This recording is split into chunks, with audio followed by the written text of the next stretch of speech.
At eto nga, i-unbox na natin yung mga nabili kong pasalubong sa Japan. Para sa akin nga yung box na to kasi meron siyang from this to this. Hoy, ang feeling! Kabado 20 nga kami nung nasa airport kami kasi hinarang kami ng custo. Pero wala naman silang nakita, kundi yung kagandahan ko lang. Eto pala yung pinakamahal na binili ko sa Japan, etong Coach na ba? Pagbigyan nyo na ako kasi madalang lang yan. Halos pasalubong nga yung mga binili ko para sa mga kaibigan ko. At sana hindi masira yung mga ngipin nyo. Pero hindi ko nga natiis, nabuksan ko yung isang box.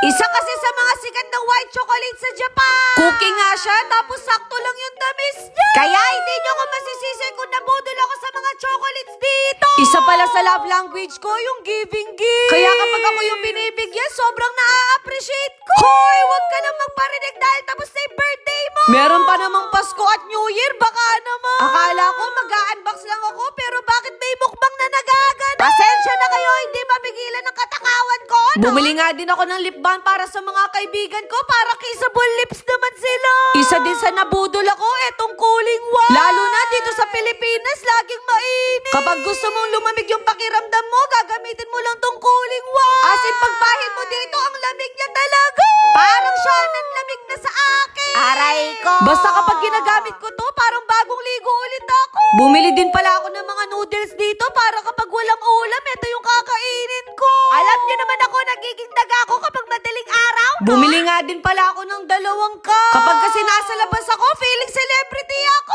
Na para bang ang dami nagpapapicture sa akin. Hoy, biglang naging dancer eh. Nagpabili nga si Bunso na maraming KitKat. Ayaw niya nga ipamigay to kasi mauubos niya daw. Aba, kung meron siya, meron din akong matcha KitKat. Opo, mahilig din ako sa lasang damo. Pati yung mga pampaganda ko, binili ko na rin. Siyempre, kailangan nag-i-invest din tayo sa sarili natin. Kapag naman nafe-feel kong pagod o mahapdi na yung mata ko, ginagamit ko tong eye drop. At kahit mga artista, ito yung ginagamit nila, kaya feeling artista din ako. Sabi ni ate, ito daw yung pinaka-spicy nila na. At sa kulay pa lang yan, nakakatakot na. At least kapag amoy kanal na talaga yung bibig mo, saktong-sakto to sa'yo. Yung kagandahan dito, parang meron silang sticky no. Kung saan dito mo ilalagay yung gum na nakain mo. In fairness, kahit yung mga kaibigan ko, hindi kinakaya, no? Ang galing nga ni Bunso, kapag bumibili ako ng pasulubong, sumasabay din siya. Kaya minsan hindi ko na namamalayan, nadodoble na pala yung gastos ko. Eto na nga yung pangmaramihan nating chocolate. Sabi ko talaga sa sarili ko, kailangan kong ipamigay lahat to. Kasi kapag naiwan sa ref yan, makakain ko lahat.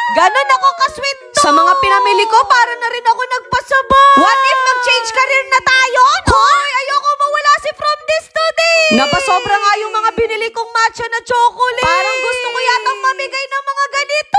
Bigla ko tuloy naalala nung bata ako, si ate nagpapadala lagi ng balikbayan ba? Yung mga pinaggamitan na bag at damit ni ate napupunta sa akin. Tapos kapag merong mga chocolates, lagi ako nakikipag-unahan, no? Pero iba na ngayon kasi ako na yung bumibili at nagbibigay. Medyo nabubusog na nga ako kakamukbang, kaya bago ko makalimutan, iinom muna ako ng Ovarsit. Kaya kung nakaka-experience kayo ng hormonal acne o kaya hindi nagiging regular yung period nyo, pwede to sa inyo. Eto nga din yung nakatulong sa akin sa PCOS ko. At yung pagiging toyoin mo, maiiwasan din. Nako, kung alam nyo lang, every 2 months bago ako mag-meds. Pero ngayon, every month na ako nagpiperiod. Kaya sa kapwa babae ko dyan, alagaan nyo yung sarili nyo. Ngayon, balik na ulit tayo sa mga pasalubong ko. Nung nasa airport pa nga lang kami, gusto ko na talaga tong tikman. Eh kasi naman, matcha flavor din siya. Eto yung gusto ko, yung medyo mapait pero sweet. Bumili nga din pala ako ng sleepwear. Gusto ko kasi kahit natutulog ako, iba-iba yung damit ko. Kaya naman binilhan ko din si mama. Bago kasi kami mag-Japan, talagang pinaalala niya na sa akin hanggang sa pag-uwi. Kung meron si mama, meron din si papa. Yan din yung lagi kong pinapaalala sa sarili ko na huwag masyadong mahigpit sa pera. Kaya hanggat kaya kong bilhin, bibilhin ko sa kanila.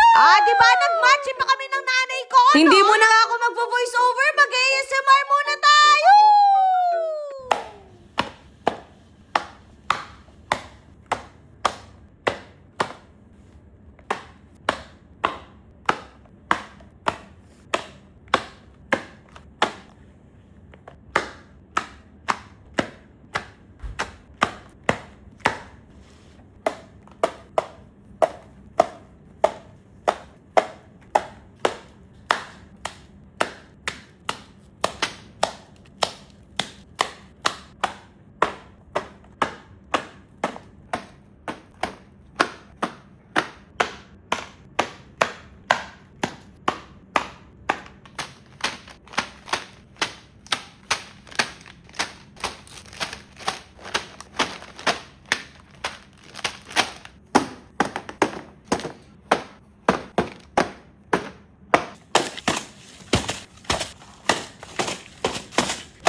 2,